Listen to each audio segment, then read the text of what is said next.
the Brutal Iron Gym podcast, where our goal is to cut through the BS and deliver the brutal truth about topics related to health and happiness. So today's topic is trainer education, and we're going to be discussing economy of effort in client workouts.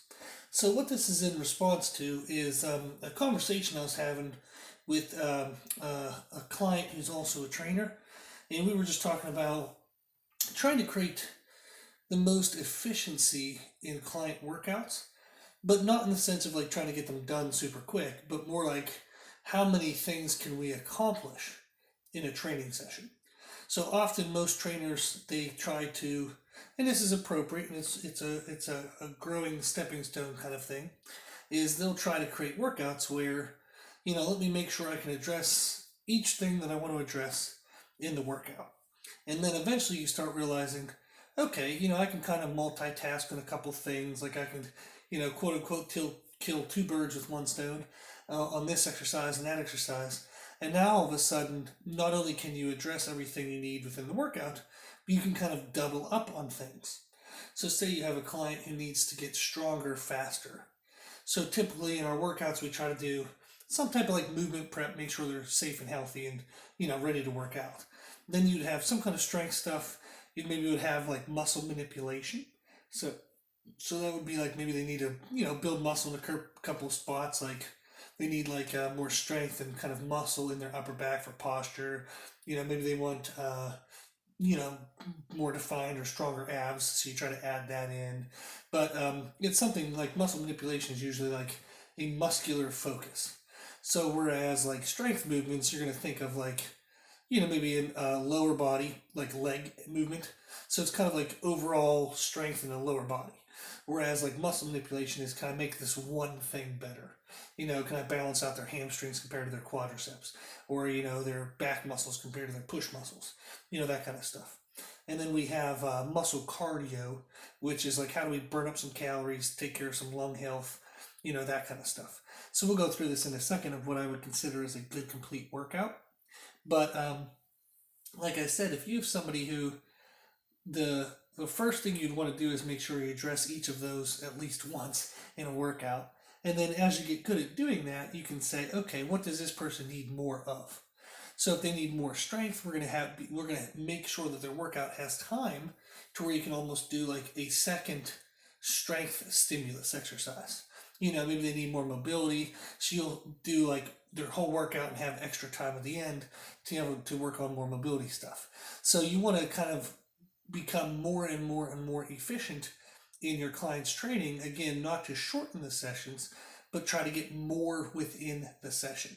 So that's kind of what we're going to focus on here is how do we go about getting more efficiency, more economy of effort.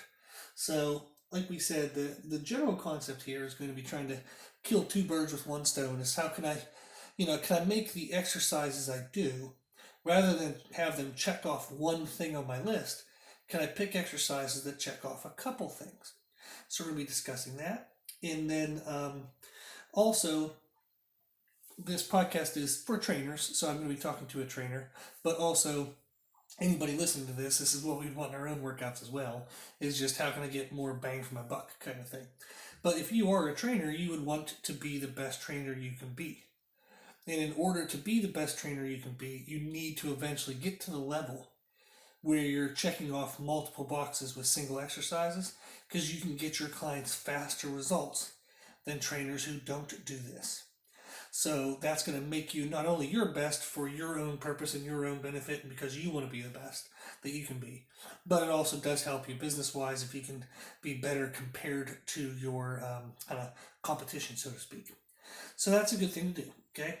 So let's go through generally what I would consider as a good, like, complete workout. And you can look into this stuff in more detail and have subsections and whatnot. But generally, you're going to do some type of movement prep. So you're going to prepare the person to move well. So if they have a desk job and they've kind of been sitting with their hips, dumped backwards, so like a posterior hip tilt, fancy language, and then maybe poor upper back posture. When they first come in, maybe you want to do some stuff to address like hip tilt, get them to a neutral position before you start to do like squats or deadlifts or lunges or lower body movements. And then maybe you can do some stuff to help them work on upper back strength and kind of proper positioning to correct their posture.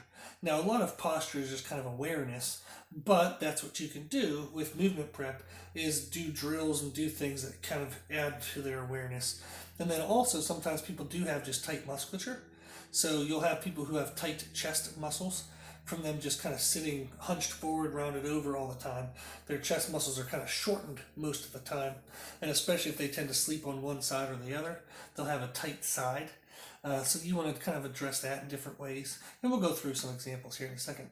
But that would be the first thing is movement prep. Can I prepare them for the workout? The second thing you want to go into is all your strength stuff, your heaviest stuff. So now that they can move well and they still have a ton of energy because it's the beginning of the workout, you would have them do the most kind of risky stuff, but the things that are going to kind of have the biggest weight load and the biggest bang for the buck.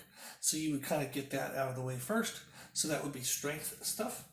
And then you would go into muscle manipulation, which we said is kind of like single individual muscular attention to detail kind of things. And then you have muscle cardio, like kind of burn them up at the end. So get them breathing hard, getting them burn up some calories. Now, sometimes we'll modify the order of this in special cases or just to create some, new weird excitement every, fourth, sixth, seventh, eighth, whatever workout. So every once in a while you just kind of switch it up to be a little bit fresh that day. But those are kind of the components you want to have. So we did a podcast semi-recently in podcast 274. We talked about how to get complete fitness in 30-minute workouts. So this is going to be even more detail in that podcast is 274. It tells you how to crush all these goals in 30 minutes. And then what I wanted to follow up, the reason why we're doing this podcast is just giving more ideas, giving more insight into specifically how we can make our workouts more efficient and effective. So in the 30-minute workout podcast, we just said, here's how you do it. And then kind of like, here's a basic structure, da-da-da-da-da. And in this one, I want to talk a little bit more conceptual to where you can kind of make it your own. Start to add your own style, your own ideas, rather than just following our template. So our template that we laid out in 274 is fantastic. It works really well, but it's pre-scripted. So it's kind of me telling you how to do it. And then in this podcast, I want to just give you ideas and talk in general so you can figure out how to do it in your own way, okay? So you can start with what was presented in 274 and then just kind of tweak it and grow from there based on the ideas that we talked today. So the first thing we look at is movement prep. How do you prepare each client for the workout? In general, so I do it differently per client, everybody I work with. Everybody is very different, eventually. So at first we start with a general routine that I think is helpful for most people. And then I start tweaking it and changing it from there. So it's good to have kind of a good baseline to start with that kind of addresses all the needs that most people have.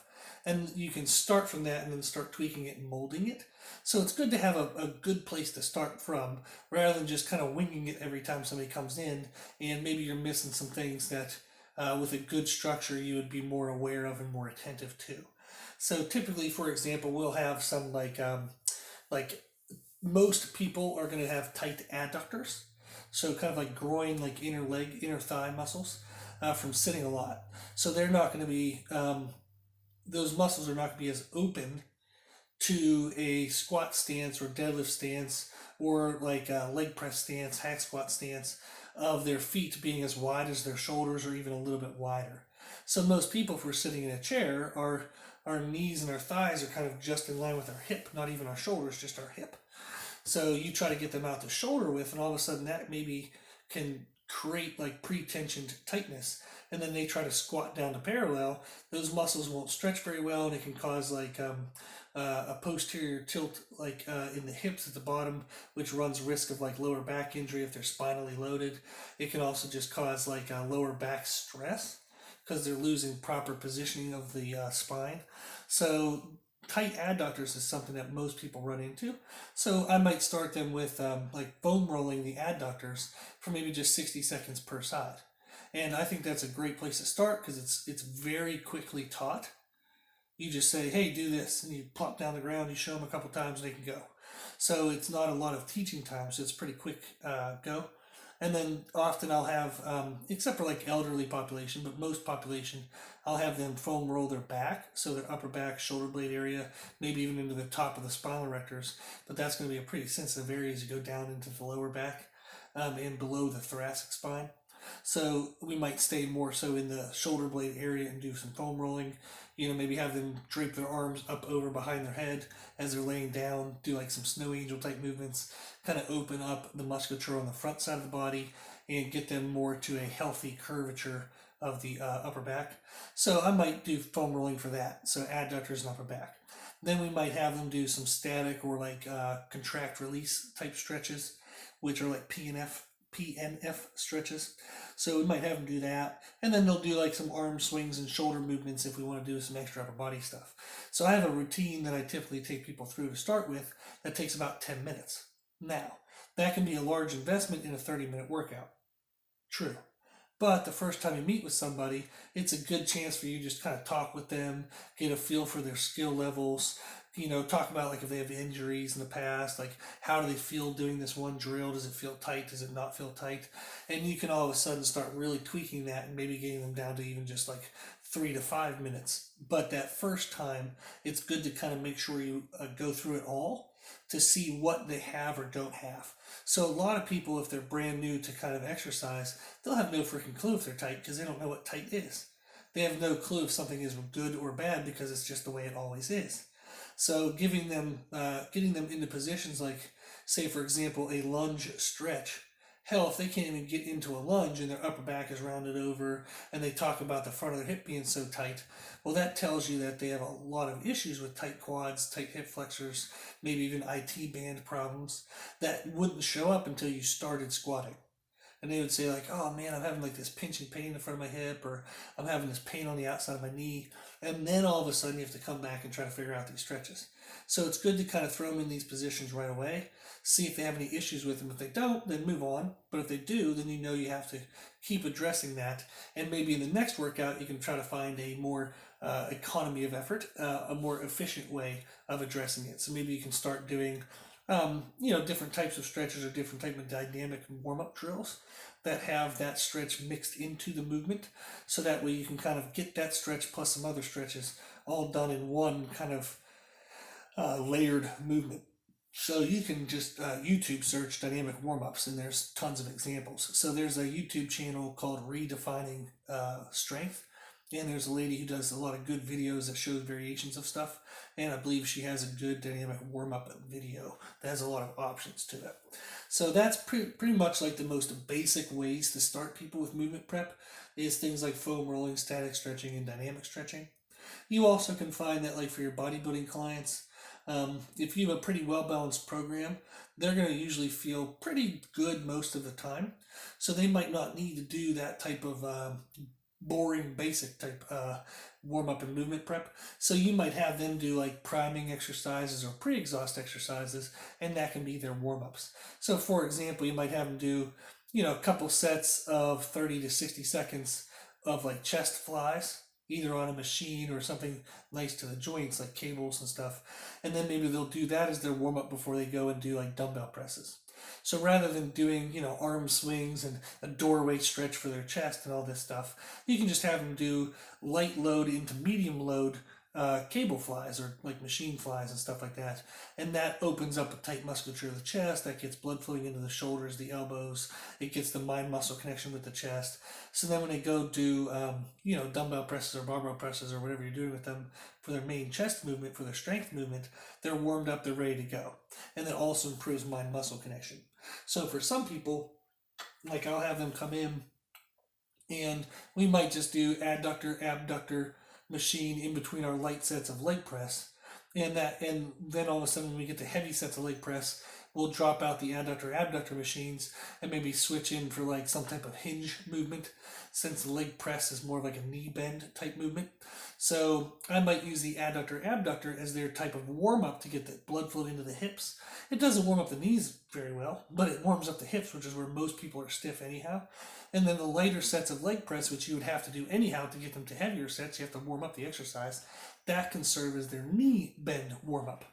So that's something I might do. Instead of having them do foam rolling for the adductor, we might just do some light into medium sets, heavy sets of like adductor abductor machines, that type of stuff. So you can use priming and pre-exhausting movements as warm-ups as well. And then also just going through proper warm-ups on major exercises.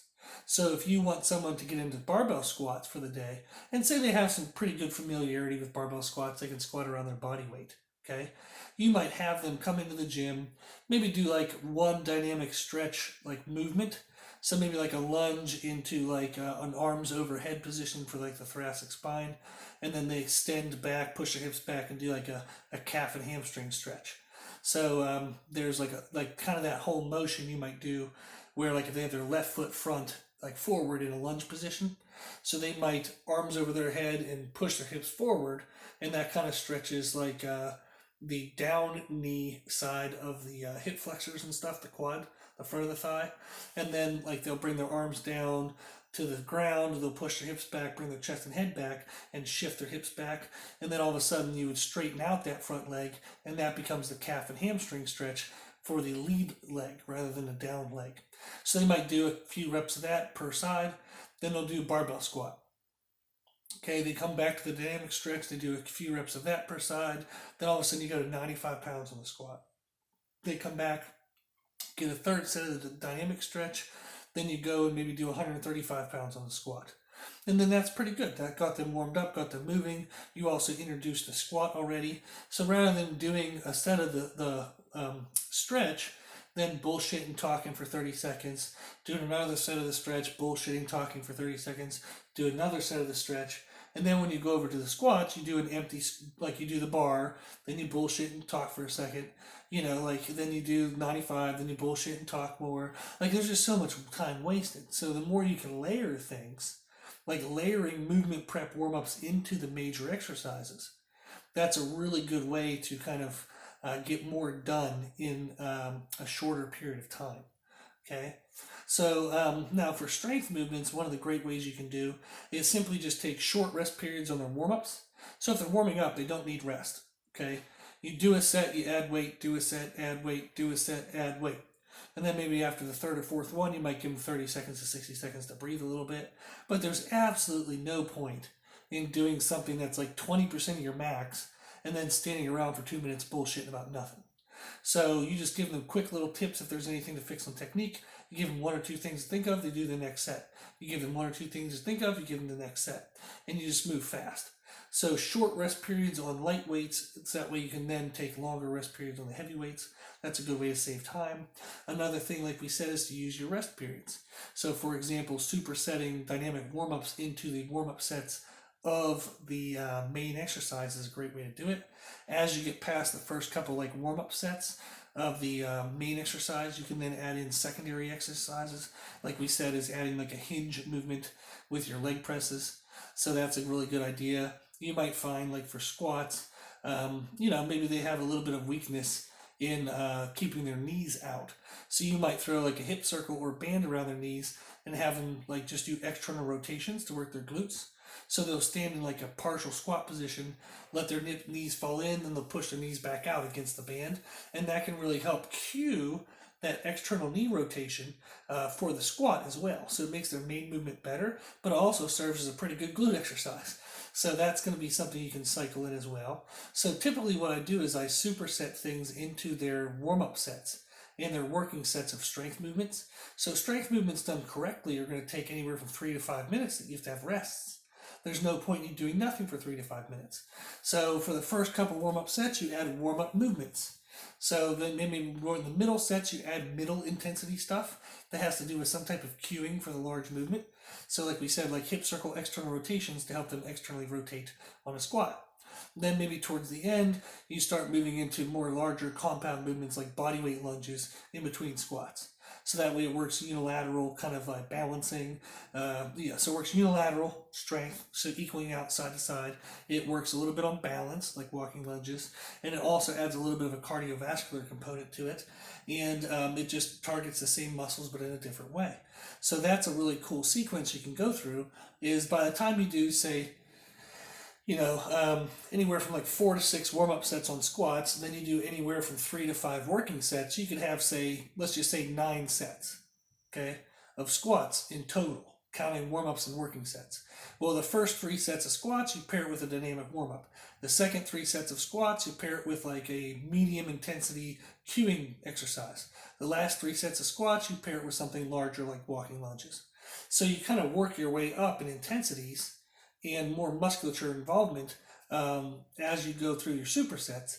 But you can do that the whole way you're going through squats. So that way, not only are you getting in your strength exercise, you're getting your movement prep, you're getting small weakness attention, so which is a good component to have in your workouts. And then you're also starting to get into muscle manipulation, a little bit of muscle cardio with the walking lunges. So you're starting to layer things in like that, and you can see how that makes it much more efficient. Okay. Another thing you think of is quick setup on exercises for strength. So this would be exercises throughout the whole workout. Is if something's going to take you 10 minutes to set it up, that's not a very effective exercise if you're kind of crunched on time, right? Or you maybe have to kind of practice ahead of time on setting it up. So if you want clients to do something with bands or chains or some kind of weird positioning that is not a normal thing for them, that means it could potentially take up extra time. Well, then you need to either factor that in and make sure you layer the other things that you need interlaced with each other, like in supersets and circuits, or maybe you practice setting the stuff up ahead of time. So that way, when you set it up for them, you only have to make 1 or 2 small corrections rather than trying to figure out what the hell you're supposed to do as you're also trying to train them. So if you've never set the exercise up before, and it involves things like bands and chains, you're going to look like a dumbass because you're going to waste a lot of time trying to put that stuff together while they're staring at you. So practice that a little bit ahead of time, so that way you can get to set up faster on things. Okay?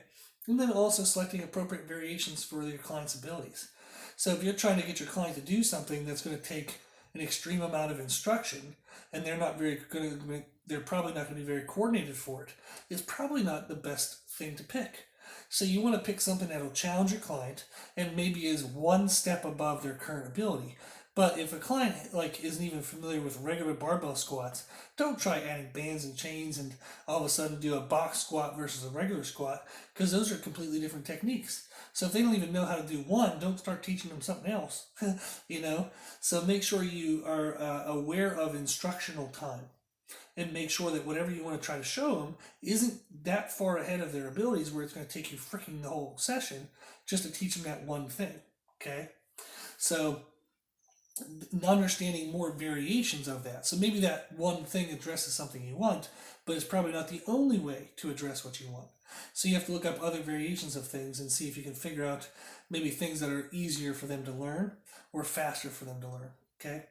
Next thing we have would be muscle manipulation. So when you get into muscle, after your warm-ups, after your mobility movement prep, then you get into the strength stuff, and then you want to get into okay, I want to specifically target their shoulders today, or I want to specifically target their biceps. I want to make sure I add in something for their upper back. So anything that's kind of specific muscle manipulation, whether you're trying to grow the muscle, strengthen the muscle, whether you're trying to get more endurance out of the muscle, more awareness for correct positioning out of the muscle. So for posture, for example, is you want to think, okay, can I do it in compound movements versus isolations? So for example, if somebody wants really nice arms, that doesn't mean you have to do bicep curls and tricep press downs. So really heavy rows can build good biceps, or pull-ups can build good biceps. And then triceps, hell, any kind of chest press, any kind of overhead press, that's going to build, and push-ups. Those are great ways to build their triceps as well. And doing pressing to build your triceps also involves the other muscles. So you're hitting more muscles than just that one thing. And doing rows and pull-ups and pull-downs rather than just biceps, it allows you to target your back along with your biceps. So you want to look at compound movements versus isolation movements. That way you can kill more birds with one stone, okay? The other thing is to, again, think of like supersets, circuits, intensity techniques. So in podcast 172, we discussed some of these, and that podcast is titled Tips for Adding Volume Without Adding Time. So that's a good podcast to check out to figure out how to do more intensity techniques, or techniques that add intensity without adding time, which is what our goal is here. So you want to make sure that when you're doing your muscle manipulation stuff, you're targeting a lot of muscles and you're going to target them in an efficient manner. Okay. And again, you would still pay attention to setup time. Don't pick things that take 20 minutes to set up. So dumbbells are nice fast transitions very well, rather than doing a bunch of different machines, which can sometimes require more warm-up sets and require more, moving the seat around, moving this around, getting them organized in this, talking about a certain pull angle, doing all these other kind of corrective teaching things that can sometimes chew up a lot of time on you. So then when you finish with muscle cardio, okay, podcast 30, we talk about muscle cardio, which is how to lose fat without losing muscle. So that's the best way to add caloric burn activity. Rather than just being on a treadmill or a step mill or elliptical or something and being bored to death. How do you get more muscles involved as you are also getting them out of breath, so that way they can get more muscular benefit from that portion of activity in their workout? So podcast 30, muscle cardio, how to lose fat without muscle, we talk about that. Okay, we give you a bunch of ideas. But in general, you're going to try to use light to mediumly weighted exercises as their form of cardio. So you're going to kind of do 2, 3, 4 exercises back to back to back that are all done for, say, like 30 to 60 seconds of time and attention, and it's all at like a medium intensity. But you put them all together, and all of a sudden you have a matching intensity of lung burn, them being out of breath, and muscle burn, where the muscles are stressed. So rather than just doing cardio where the lungs are dying, why not kill their muscles too? Because it's going to get a ton more benefit. This is fun areas to add in really cool styles of training or new, unique things. You can add in like strongman style exercises. You can add in CrossFit style, like WODs, workouts of the days, or their metabolic conditioning type circuits. That's a great way to kind of add in just fun, new, weird stuff. So that way it excites your clients because they're trying to get you to do something new and different and fun. So, but that's the idea. If we're looking at economy of effort, is how can I create the best workouts where not only can I get everything crossed off my list, but can I cross something off twice? Can I get more things met and get deeper into the effects or the results that I want out of one or two specific areas? So the more you can do this as a trainer, and the more you can do this as yourself, just creating your own workouts, that's going to get you faster and faster results. So if you only ever target all of your goals once per workout, not bad. That actually takes people a long time to learn how to do just that. But if all of a sudden, if you want to increase your strength and all of a sudden you can do 2 strength movements at every workout, you're going to get faster, okay, stronger, faster. So that's the idea, is can I cross off everything I need to in my workout, but then get good enough that I can touch on stuff 2 times in a workout if I want to, okay? So as a trainer, some good general tips is do the workout first yourself. So set everything up, see how it flows, see if there's any dead spots in it, practice it a little bit. Okay, a little bit of pre-invested time will save you a lot of efficiency with your client. Okay, they're going to be more excited in their training. They're going to feel like everything was like set up for them. There's not down times or lull times where maybe they're going to get sidetracked mentally and start thinking about what they have to do after the session.